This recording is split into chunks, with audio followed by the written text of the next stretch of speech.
You see? How much money? 500. Thank you. 1,500 per. Don't want to pay, why you don't come on time? 500 baht first. 500 baht. Ah? Okay. Open your mind, no problem. It's not private boat, madam. You should be on time. Everybody's waiting for you. Yes, yes. All right, so I'm going to make this video very, very quick. So this is kind of like a Passport Bro update. So the story is American nuisance live streamer Johnny Somali barred from leaving South Korea. Probe begins after online personality assaulted for third time. And I kind of find that interesting that you're barred from leaving South Korea because as far as I'm concerned, South Korea should find him and the authorities should put him on the first plane back to America. You see, when you go abroad, these other people in these other countries, they're not used to the insanity that goes on here in America. They're just not used to it. When you go to any of these other countries, Singapore, South Korea, and but by the way, you know, I did a long video, I think it was like 5 or 6 hours in South Korea, Seoul. It's quiet. The whole place is quiet. It's quiet, it's peaceful. The people are walking around quiet and peaceful. You don't hear screaming. You don't hear just insanity. You don't hear neighbors shouting at each other. It's like it happens, but it's very, very, very out of the norm.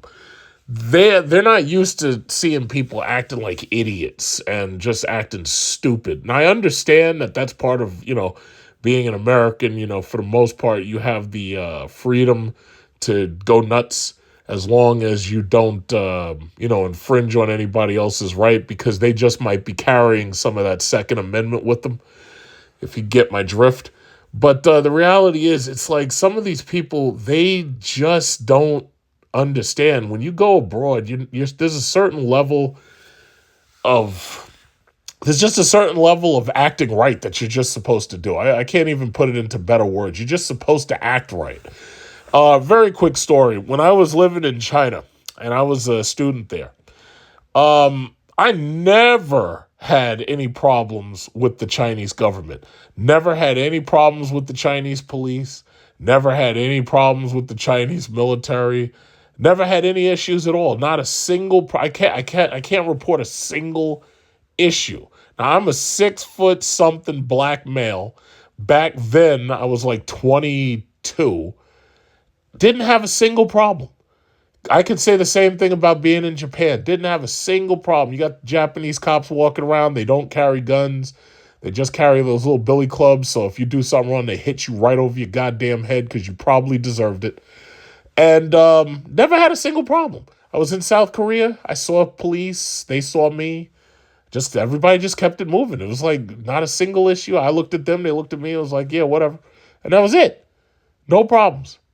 Now, here in America, you know, you got to wonder about like whether or not you're going to get stopped and frisked or whether or not you're going to get questioned or some shit. But over there, I had no issues whatsoever. None.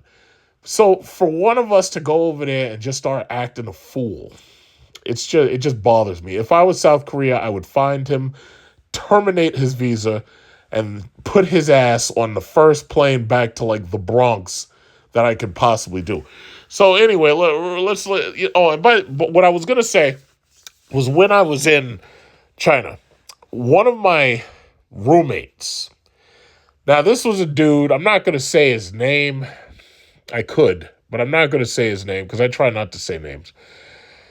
And this asshole, it was like, and I got to say, he was doing really well with his learning the language. He was doing very, very, very well. Like, he was really good with Mandarin. And it was like he was just trying to make an ass out of himself. And, like, he was saying inappropriate things to people, and he thought it was a joke. I don't know if he was doing it because he was trying to impress me or if he was trying to impress my other friend. But at a certain point, like I told him, it was like, yo, dude, you're acting like an asshole and you're embarrassing yourself and you're embarrassing me. and I don't want you hanging around me no more. And part of the problem was I had a roommate, and we had an apartment right down the block from Fudan University. And part of the problem was, like, he was closer friends with my roommate than he was with me. I didn't know him at all. He knew my roommate. But he and my roommate didn't get a room together because he was content staying in the dormitory at Fudan University. Now, when I saw the university student dormitory, I didn't like it at all. It was like, it was very, very basic. It was poor. It was dank. I didn't like it. So the first thing I did was I was like, yeah, I was talking to my, this other dude, and I was like, yeah, we should get an apartment, or we should look and see what we can get as far as off-campus housing.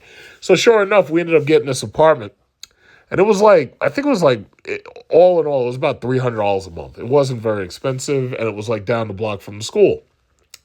But this other dude, I don't think he had that kind of money, so he wasn't able to follow along. And then the apartment that we had was only basically big enough for either a very small family, 2 parents plus 1 child, or 2 adults, because we had 2 separate bedrooms and everything. I still have pictures of it. It was a decent apartment. It would have been better if it was just one of us, but it was a decent apartment. So anyway, this dude is acting like an idiot. He's saying stupid things. He's saying things like, disgusting things. And it rubbed me the wrong way. And I was like, yo, dude, you could get us in trouble by acting a fool, and I don't want you hanging around. So basically, at one point, I basically threatened to fight him.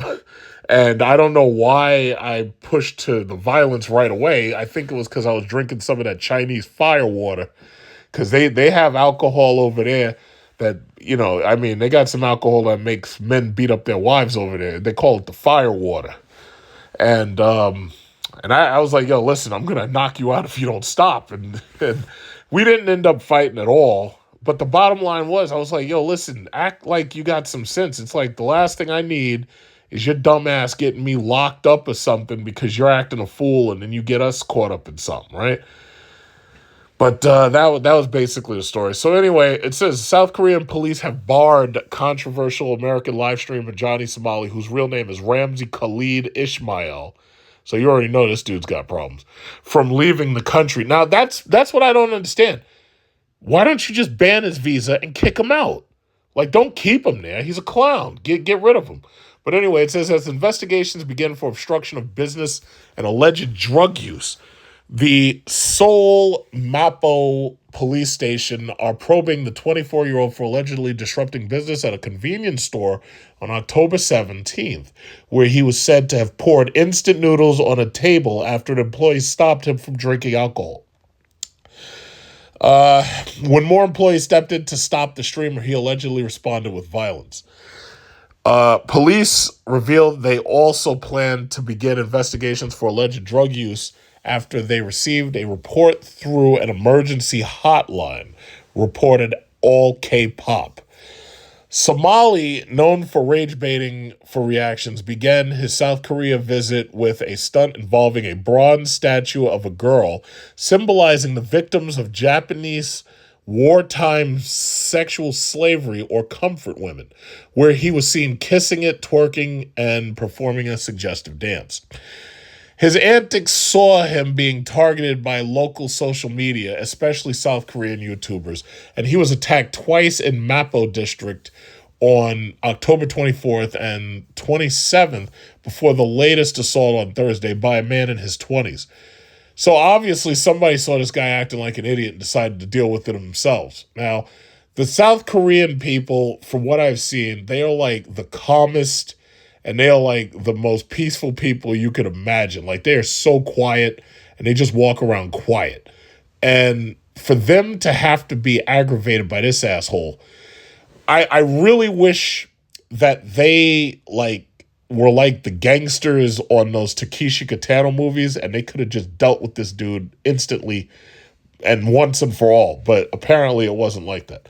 So anyway, Somali's assault was shared across social media as well as on Reddit, with many applauding South Korea for not putting up with his shenanigans, with at least one commenting, "Damn, Koreans going hard as fuck.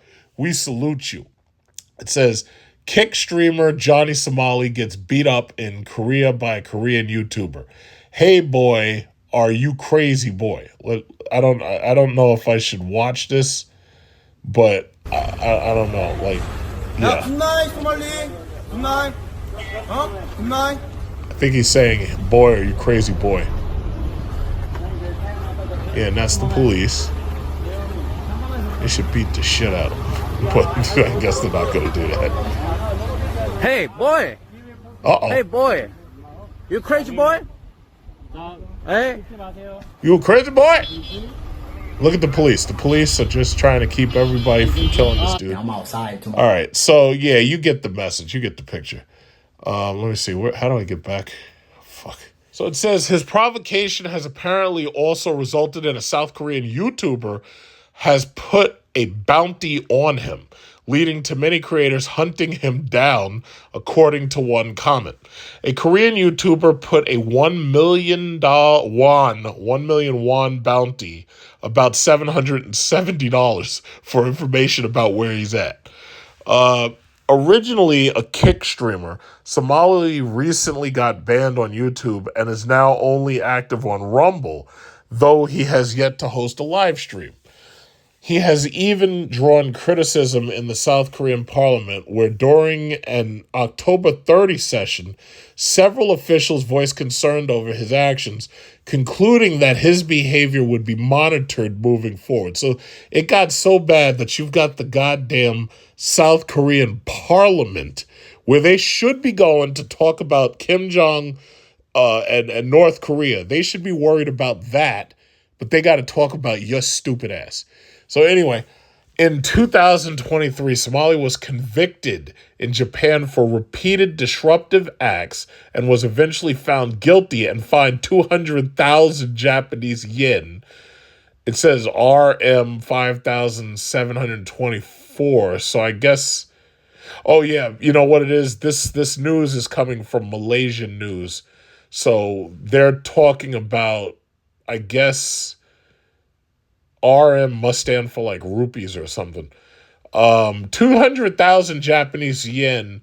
If you snatch off the last two zeros, it becomes 2,000. And if I'm not mistaken, this is probably about close to $1,500, possibly $1,800 in Japanese. Well, I should say American money. This is probably somewhere close to $2,000 in American money. It's not $2,000, but it's less. And it says, and kicked out of the country. He will now need to identify himself as a convict if he ever attempts to return, and they should never allow him to return. He also briefly entered Thailand and was raised a ruckus there as well with his provocative and often racist tirades. Okay, and then this one is Malaysian student gets life sentence for attempted murder after attacking UK boarding schoolmates with zombie apocalypse hammer. Now, first of all, I didn't even know about this story right here about this Malaysian student, because I'm going to go right back to the Johnny Somali thing. But I want you to take a good look at this right here. Malaysian student gets life sentence for attempted murder. Just think about that for a second. Life sentence for attempted murder. Now, I talk all the time about how much I love Southeast Asia and how every time I go over there, I never have to worry about anything. I never have to worry about anybody ever thinking about attacking me. I never have to worry about anybody robbing me, never have to worry about any of that. And the reason why is because their own governments will put them to death if they harm a hair on my head. This is one of their people. This is Malaysia. You know Singapore is down there. This is one of their people. This guy got a life sentence for attempted murder. Now, I want you to think about here in America what we give people for murder. Not even attempted murder. I want you to think about what we give people for murder here. Amber Geiger, that cop that walked into that black man's apartment and it wasn't even her apartment and she shot him dead. She got less than like 10 years, if I'm not mistaken. And a hug from the judge. There have been a lot of other cases I could point to about murder. But these people are getting life sentences for attempted murder. Now, here in America, you murder somebody and you 20 years, 25 years, 50 years, and you're up for parole. Look at the Menendez brothers, whatever they are. Melendez, I don't know. These dudes went to prison when I was a kid, and now they're up for parole. It's like, how do you get parole for killing your parents? But there's extenuating circumstances, and their parents did something to them. At least they alleged their parents, and well, their parents can't defend themselves because they're not here anymore because you killed them. So in these countries, in Southeast Asia, this whole thing about drugs, no. They execute you down there for drugs. They don't play that game. Murder, they execute you down there. They don't play that game. Sexual assault, rape and stuff, where especially if they could prove it, no, they execute you down there. They don't play that game. Meanwhile, here in America, you murdered somebody, yeah, you get 10 years. 10 years. With chance of parole. They want to, I want you to think about something. They want to give Diddy a life sentence for baby oil and buggery. That's the nice way of saying it, for buggering people. Over here in Malaysia, he would have been executed. They don't play that game over there in Malaysia. They don't play that game. So this dude, well, what's your name? What's your name, kid? What's his name? His name is Thomas Wei Huang. So you see his face right here? Thomas is going away forever. And he's not getting out for attempted murder. He didn't even kill the person. He's going away forever for attempted murder. Let's just think about that. So as far as this clown, Johnny Somali, this clown right here, as far as I'm concerned, this is part of the reason why I don't claim everybody as a passport bro. Like, some people be trying to claim everybody. It's like, no. Passport bros are black males that travel abroad looking for relationships and possibly marriage with foreign women. I don't count any and everybody as a passport bro, and I sure as hell don't count this clown as one, even though he himself might consider himself to be one. As far as I'm concerned, when you're dealing with anybody like this in these foreign countries, you have my full understanding and you have my full, I won't say permission, but I really, you have my full appreciation. I need you to locate these people, terminate their visas, and ship them right back to wherever they came from before they embarrass the rest of us, because we don't need people like this running around. We don't. The passport bros, we are like ambassadors when we go to other countries. When we go to other countries, we're there to enjoy the beaches, to enjoy the women, the nightlife, blah, blah, blah. We're ambassadors.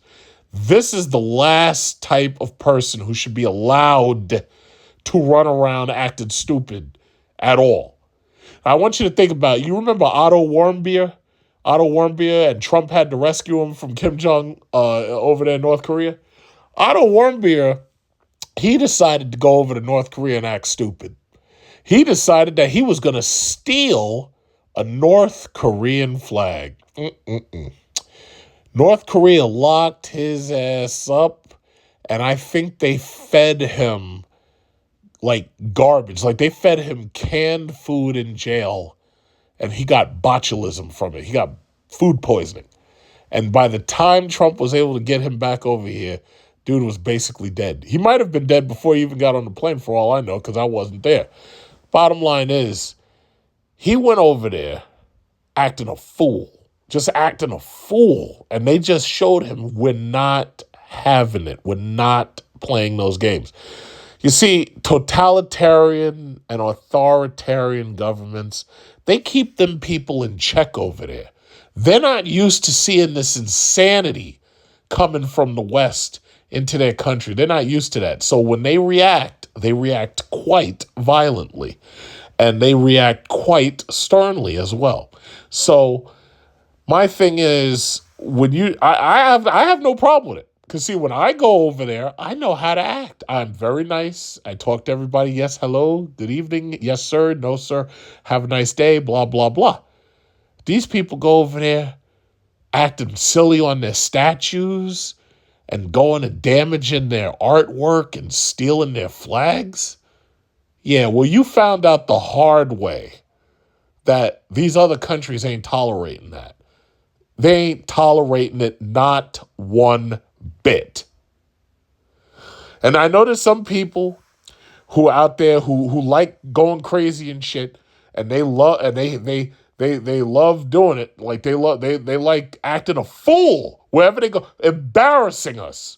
We get because see the thing that bothers me. You know what bothers me a lot? What bothers me is that, like, I'm looking on these social medias, and they're pointing out, oh, yeah, these people are the usual suspects. It's like, listen, if it was up to me, they'd be locked up in prison.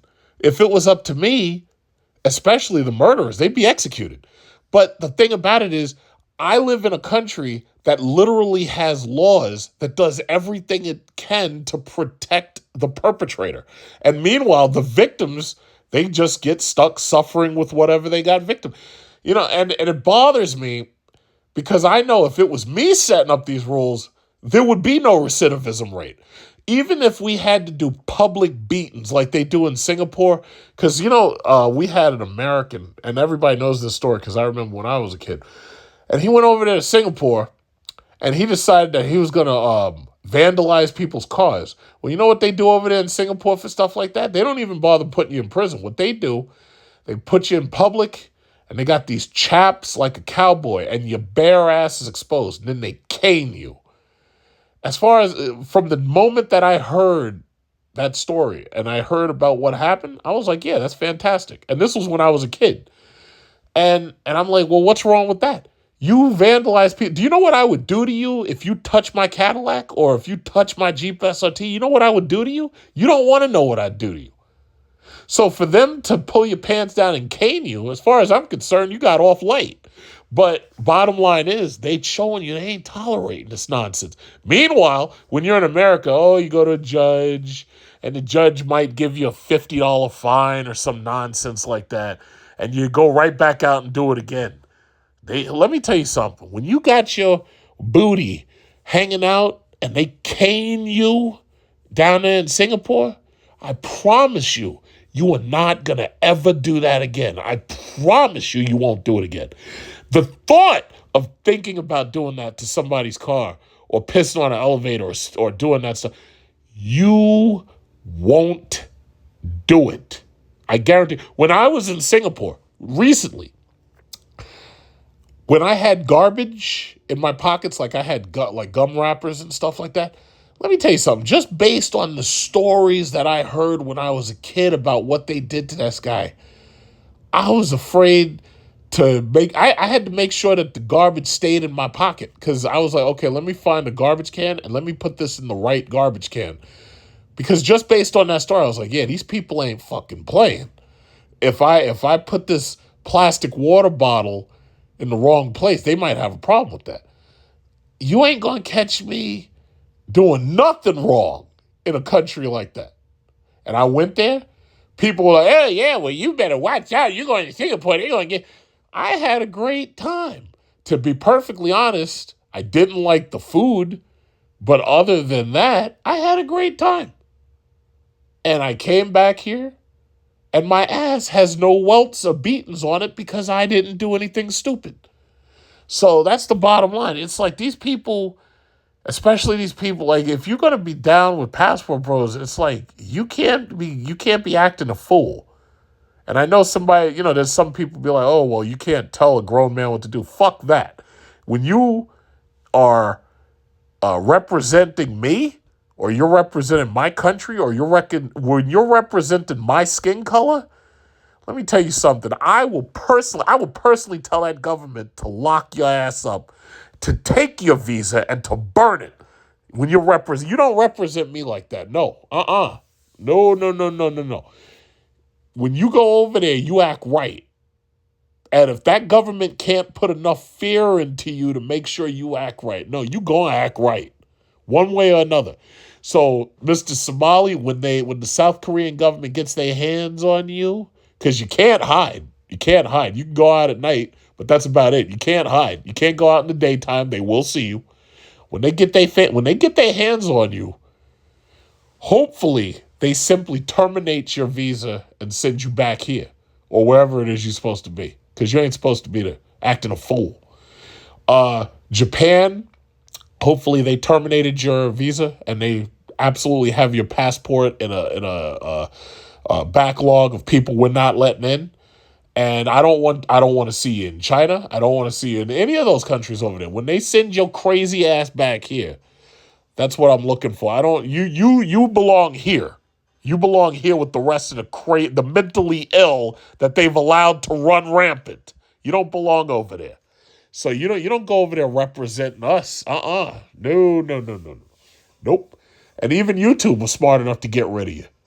And they just, all they did was demonetize your ass, But my thing is, no. You ain't, no. You ain't no. No, because the last thing I can't stand, I go on one of these damn social media and somebody, oh yeah, it's the usual suspects. It's like, listen, if it was up to me, you wouldn't be no damn suspect. Trust me, you wouldn't. But these other governments, they'll show you what for. They ain't playing that game. No, nope. So that's basically all I had to say. So this clown right here, when they get to you, they'll deal with you. I'm serious. These are the kind of guys you like to smack in the ass. To be continued.